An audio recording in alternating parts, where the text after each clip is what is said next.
Alright, today we're going to go ahead and continue our quest for a free webcam app that we can use on our phone or our tablet so we can do our podcast for free.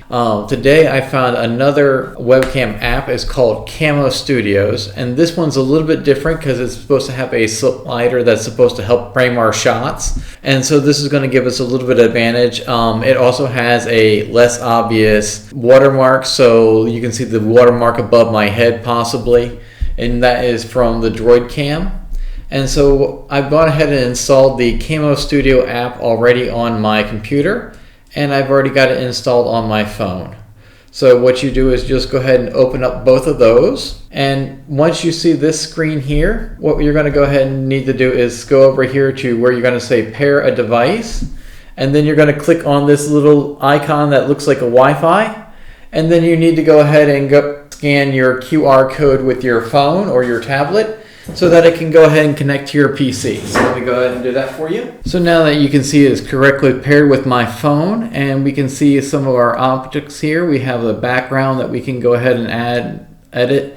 We can remove the background here, and now you just have a blur around me. We can probably add in portraits and other things we can do with our webcam here, and we have our framing here, which is what I talked about, so we can go ahead and zoom in and zoom out dynamically, so we can go ahead and frame it. And so some of these will really help out as you start podcasting, because now you'll be able to frame your shots perfectly. You'll be able to see everything perfectly. Now there is a couple of disadvantages of this. So you can see I do currently have my wide camera lens, and I can select which lens I actually want to use for my camera, but you'll also notice that the resolution up here is currently set to 720p, and if you want anything bigger, it's normally a paid option. That is some of the issues with the Camo Studio. And as you can also see, I've got my new watermark down here at the bottom, so this is another watermark. You can take this into consideration when you were picking out your webcam software that you want to use for your podcasting setup. So that is the setup for Camo. I'm going to go ahead and do another couple of webcam software so we can go ahead and see which one's going to work the best for our podcasting setup. But this is one, and now you guys know how to use it, so